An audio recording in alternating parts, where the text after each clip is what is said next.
Salut tout le monde, j'espère que vous allez bien. Aujourd'hui on se retrouve dans une nouvelle vidéo qui va être ma recommandation de livres pour l'automne, de livres qui me rappellent l'automne, qui se passent en automne, qui ont des couvertures automnales, voilà, qui ont vraiment ce truc de on a envie de le lire avec un thé chaud, un café chaud, sous un plaid, ou quand il fait assez beau en automne, dans un parc, je sais pas, voilà. Un peu cliché, mais bon, voilà, vous avez compris un petit peu le truc.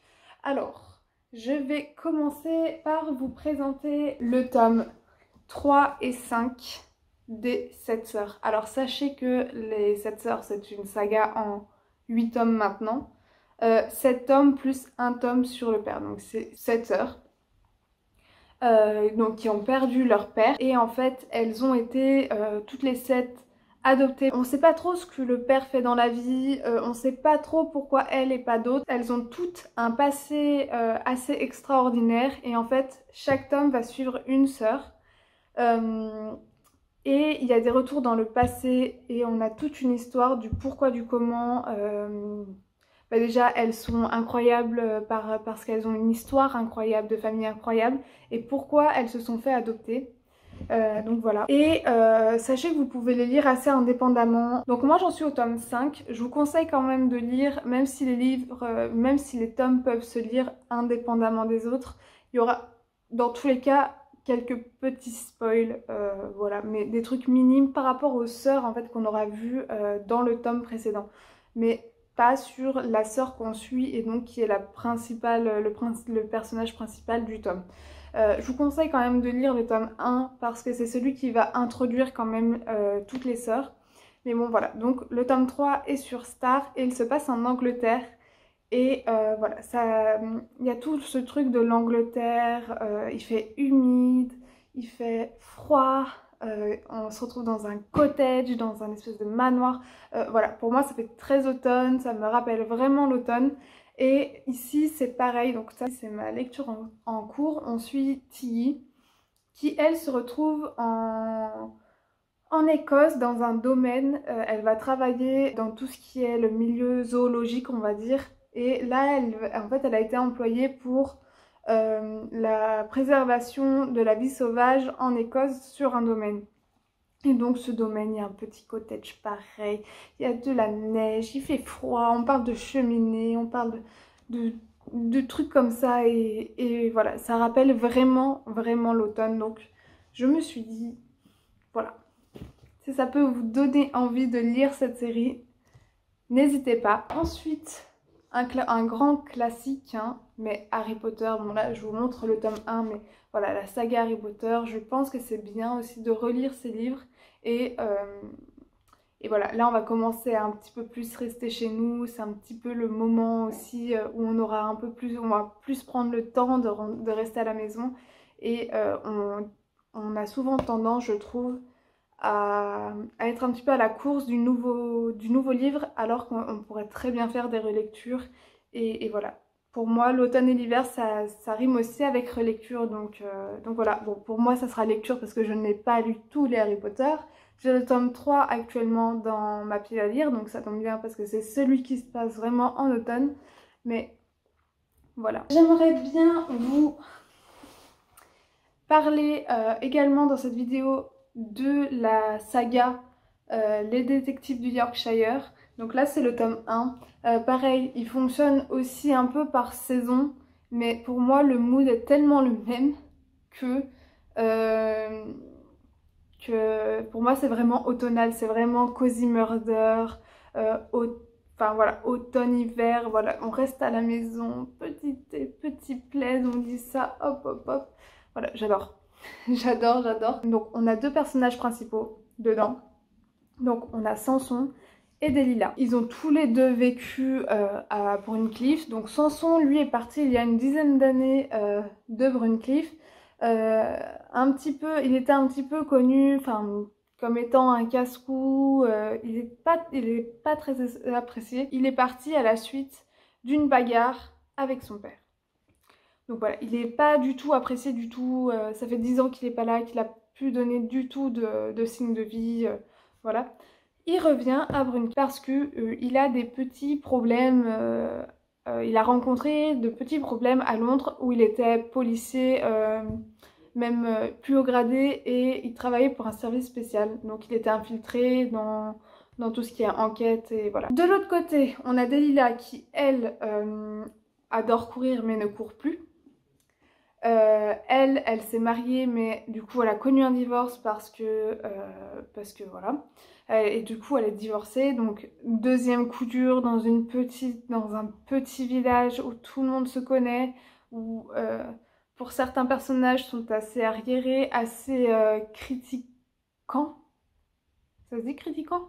Assez, ouais, ils ont la critique facile dans ce village. Et donc elle a deux boîtes. Donc elle en a une première qui est... en fait, elle gère des sites pour des entreprises. Et une autre boîte qui pour elle est son rêve, c'est une agence de rencontres. Donc tout le monde se fout encore plus d'elle parce que elle tient une agence de rencontres et tout le monde dit non mais c'est absurde, nanani nanana.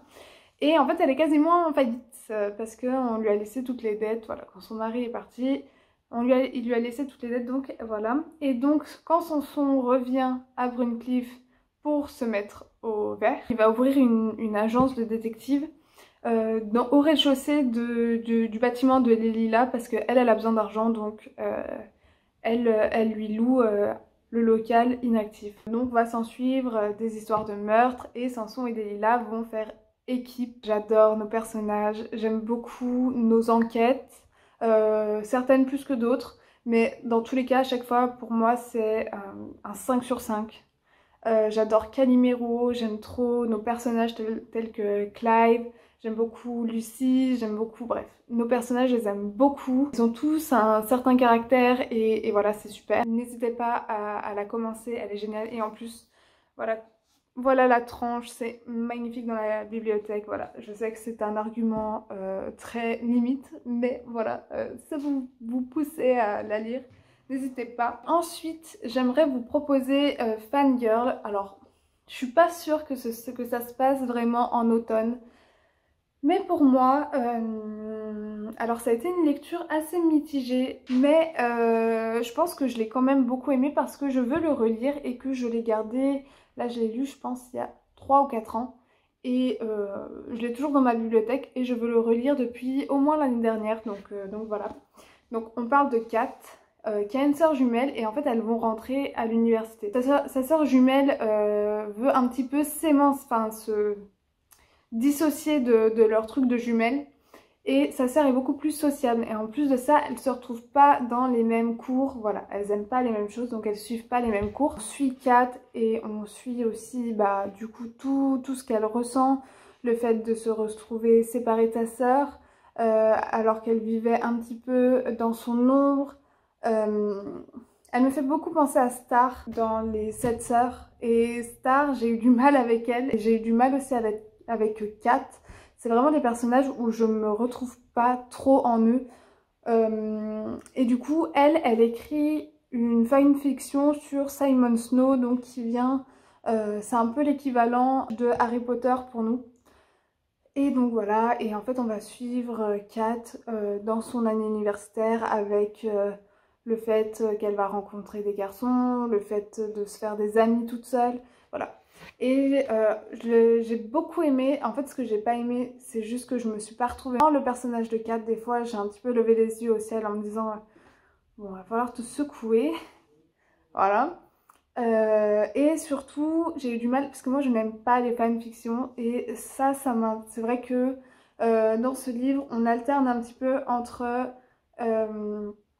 des passages de de sa fanfiction qu'elle écrit et ce qui lui arrive à elle. Sauf que moi je ne veux que savoir ce qui t'arrive à toi. Donc c'est vrai que ça m'a un peu cassée dans ma lecture. Après je me rappelle l'avoir dévoré et je l'avais lu je pense en octobre ou en novembre parce que je me rappelle qu'il faisait froid, que voilà. Pour moi ce livre me rappelle vraiment, pour moi c'est vraiment une lecture un peu doudou quand même. Je vous la conseille. parce que beaucoup de personnes en disent du bien et même moi je veux la relire et je l'ai gardée aussi longtemps, c'est qu'il y a une raison. Pour moi c'est vraiment la lecture, vous savez, quand il fait pas très beau ou alors qu'il fait très beau et qu'on a vraiment envie de profiter de lire un truc vraiment réconfortant, cosy, voilà, avec un petit thé, avec une petite douceur, soit un plaid, soit je sais pas, être dans un parc au soleil et profiter.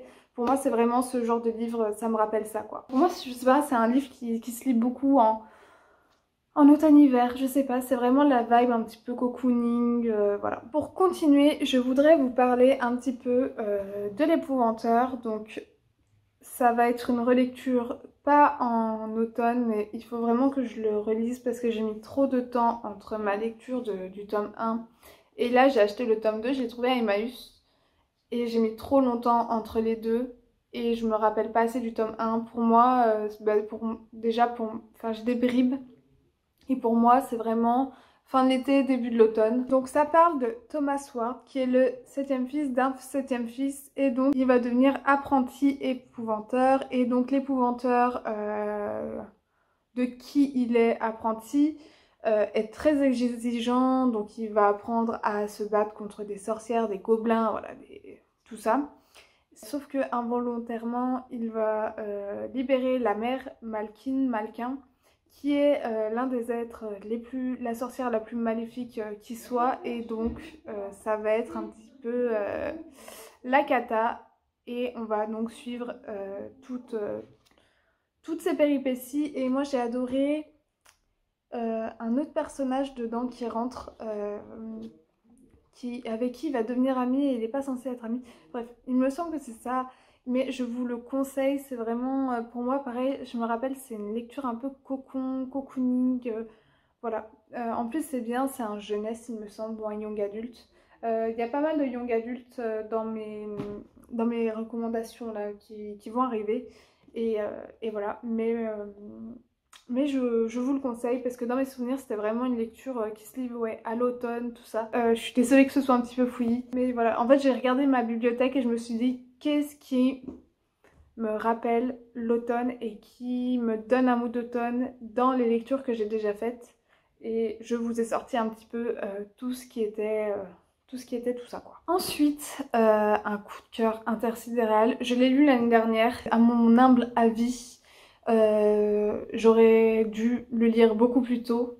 Je vais déjà faire une relecture dessus. Bref, Léo de Hurlevent de Émilie Brontë. Mon livre est moche. Il est ignoble. Je suis obligée de le cacher dans ma bibliothèque. Il est ignoble, mais bon, je l'avais acheté en seconde main. Il fait vraiment le taf. Il est incroyable. L'histoire est incroyable. Il me semble qu'on a monsieur... Est-ce que c'est monsieur Lockwood? Je sais plus. On a quelqu'un qui arrive dans un domaine pour le reprendre. Et en fait, on va lui raconter l'histoire de ce domaine et comment ils sont arrivés à le revendre et qu'est-ce qui arrive à cette famille. Et voilà. Et c'est vraiment super bien. Ça se passe... en hiver, pareil, il y a toute une histoire de feu, de trucs comme ça, oh, ça donne trop envie. Et c'est génial, franchement, je vous laisse aller regarder quand même, parce que là, mon résumé est beaucoup trop fouillis. Et en fait, il se passe tellement de choses là-dedans que je suis pas sûre de pouvoir vous... En plus, je me rappelle plus trop de qui est ce monsieur, du coup, qui arrive et à qui on raconte l'histoire, parce qu'en fin de compte, c'est pas lui qui est si intéressant que ça. Mais voilà, ça donne vraiment envie, toute l'ambiance, nos personnages se retrouvent très très souvent au coin d'un feu, c'est des personnages qui sont très très détestables, qui se détestent entre eux, qui voilà, et en fait c'est vraiment un truc qui se lit vraiment en automne, je sais pas, la vibe elle est vraiment automnale, dehors il pleut, il vente, il neige, voilà, c'est des chemins escarpés, il y a de la nature, il y a... Allez-y, foncez, foncez, foncez et refoncez, voilà. Ensuite, j'aimerais vous parler de Hanté. Alors, Hanté, je pense que je vous en ai déjà parlé 2 fois. Je vais vous refaire un petit topo. Donc, on a Aurora, qui, elle, vient d'Amérique. Elle vient d'où? Elle vient de Nouvelle-Orléans, il me semble. Et elle va déménager à Londres, en Angleterre, donc pour y faire son éducation. Et il va avoir une vague de meurtres. Et on va avoir un espèce du retour de Jack l'Éventreur. Aurora, suite à une chute, elle va se rendre compte que maintenant elle peut voir les fantômes. Elle va se rendre compte que c'est le spectre de Jack l'Éventreur qui assassine les gens tout simplement. Et elle va faire la connaissance de la Guilde de Londres, donc qui est une branche spéciale de tout ce qui est phénomène surnaturel à Scotland Yard, donc qui est la police anglaise, la police des polices anglaises il me semble. Et donc on va suivre Aurora, donc ça se passe vraiment pareil dans tout ce qui est... il fait froid, on est bien, voilà, côté anglais. Comme vous pouvez voir en hiver et en automne surtout, je suis très Angleterre, humide, il fait froid, il faut se réchauffer, voilà, et la danse c'est exactement ça. Je vous le conseille ce livre, j'ai jamais vu passer. Et pourtant, moi j'ai adoré, je le trouve génial. Que dire de plus à part foncer, et en plus il y a tout un peu un truc de enquête, mystique, fantôme, donc qui se prête vraiment bien à la saison. Ensuite, j'aimerais vous parler des gens heureux, lisez Boivent du café et de son tome 2 que j'ai lu là, il y a même pas une semaine. La vie est facile, ne t'inquiète pas, de Agnès Martin-Lugan. On parle de Diane qui tient un café littéraire à Paris. Et en fait, Diane, on la retrouve dans une période de deuil. On la retrouve au fin fond du gouffre. Elle nous fait énormément de peine, en fait, tout simplement parce qu'elle a perdu son mari et sa fille et elle n'arrive pas à s'en remettre. Et donc, en fait, elle se laisse un peu mourir. Et heureusement qu'elle a son meilleur ami qui est Félix, qui l'aide, qui travaille aux gens heureux, livres et boivent du café. Et du coup, il arrive à tenir boutique, il vient la voir, il la fait manger le peu qu'elle veuille. Elle fume énormément, voilà, voilà. Elle est vraiment en fait hors du temps. Elle vit pas, sa vie s'est arrêtée en fait quand elle a perdu son mari et sa fille, qui était quand même l'amour de sa vie. Son mari, sa fille, voilà, c'était sa fille. Hein. Et en fait, elle va partir en Irlande pour entamer son travail de deuil et elle va y faire la découverte de gens incroyables et elle va être au bord de la mer, il fait froid, il pleut, c'est pareil, il y a des cheminées, il faut se réchauffer et voilà, elle va faire elle va faire la rencontre de plein de personnes qui vont influer sur sa vie et voilà, et le tome 2, il est tout aussi bien que le tome 1. Je voulais vous présenter du coup aussi le tome 2 parce que moi je ne savais pas qu'il y avait un tome 2 tout simplement. Et voilà. En plus, café littéraire, tout ça, donc je vous le conseille. Félix, c'est un personnage que j'ai adoré. Beaucoup plus que le personnage en fin de compte de Diane qui est... Je sais pas, j'allais dire qu'il s'appuie plutôt sur son sort, mais je sais pas comment vous dire. C'est plutôt ça sur le tome 2 où j'ai l'impression de ça. Dans le tome 2, il y a eu un truc qui ne m'a vraiment pas plu. C'était une histoire de on ne peut pas être ensemble pour une raison. Mais en fait, la raison était absurde. Pour moi, c'est... Voilà. Je vous le conseille. Si vous voulez vous évader, moi j'ai envie d'aller en Irlande, là. Moi j'ai envie d'aller en Irlande. J'ai envie d'aller dans un coin paumé de l'Irlande. Voilà, je vous le conseille vraiment vivement. C'est très poignant, on a envie de pleurer avec Diane, on a envie de la secouer pour lui dire « Mais vis, fonce, tu es encore trop jeune, tu... Ah, voilà. » Et pourtant, d'un côté on la comprend en fait de pas vouloir parce que c'est trop dur, c'est dur de... J'imagine même pas la douleur que certaines personnes peuvent vivre à cause de choses comme ça. Et voilà, et c'est vraiment bien fait, bien écrit. J'avais énormément aimé la fin du premier tome. Et Et voilà, pour moi c'était la fin la plus logique, c'était pas forcément celle que j'aurais espéré pour notre personnage, mais c'était vraiment la plus réelle et logique, donc voilà. Je vous les conseille fortement, ça a été 2 coups de cœur pour moi, voilà. Ensuite, alors on va parler aussi encore de deuil, et c'est un roman jeunesse de Hailey Long, donc Nos vies en 1000 morceaux. Juste cette couverture est absolument incroyable, mais incroyable. Et moi, je me suis pris une claque là-dedans. J'ai rien vu venir. Pareil, coup de cœur. On suit Dylan et Griff, qui ont respectivement 13 et 15 ans. Et qui, à la fin de l'été, vont être victimes d'un accident de voiture et ils vont perdre leurs parents. Et donc, ils vont être tout d'abord recueillis par Blessing, donc une collègue à leur maman. Et ensuite, ils vont aller chez des oncles et tantes qu'ils n'ont jamais connus au Pays de Galles. Et ils vont devoir se reconstruire eux-mêmes. Donc pendant tout ça auprès de personnes qu'ils ne connaissent pas vraiment dans un pays, donc le pays de Galles, avec leur propre dialecte, leur propre météo, culture, un processus de deuil très compliqué. Et Dylan, il n'a qu'une idée en tête, c'est redonner le goût de vivre à Griff, et tout en lui faire son propre chemin et affronter certaines vérités. Et pareil, il faut que je le relise, mais vu que je sais ce qui va se passer, ça va être extrêmement dur. Je me rappelle avoir pleuré comme une madeleine. C'est vraiment magnifique, c'est très triste, mais à la fois c'est très bien fait, c'est très beau. C'est quand même pour... il me semble que c'est vraiment une lecture jeunesse, young adulte, mais vraiment magnifique. En plus de cette couverture magnifique, c'est un texte très beau, très bien fait.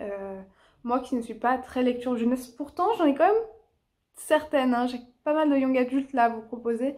Je vous le conseille, mais fortement, vivement.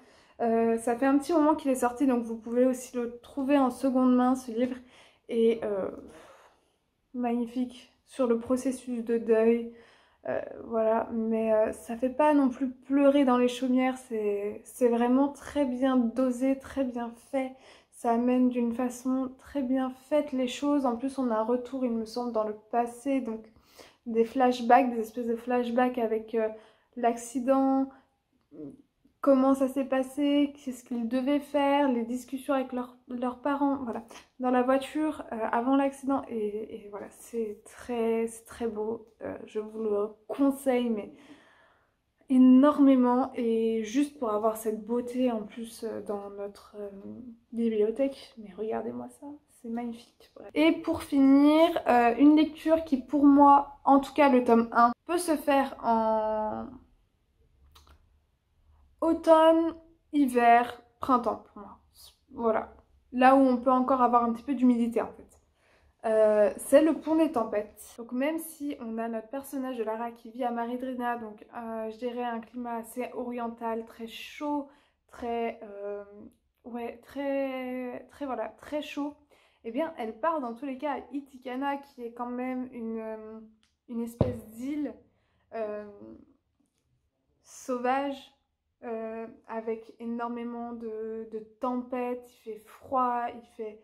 Ouais, voilà, il y a tout ce truc de, pareil, de l'humidité, même si ça, pour moi, des fois, prend un côté assez tropical avec les serpents et tout ça, je sais pas, je l'ai pas imaginé, ouais, je l'ai imaginé comme un climat, vous savez, très, assez tempéré, un peu, à la limite entre le tempéré et le nordique, vous voyez.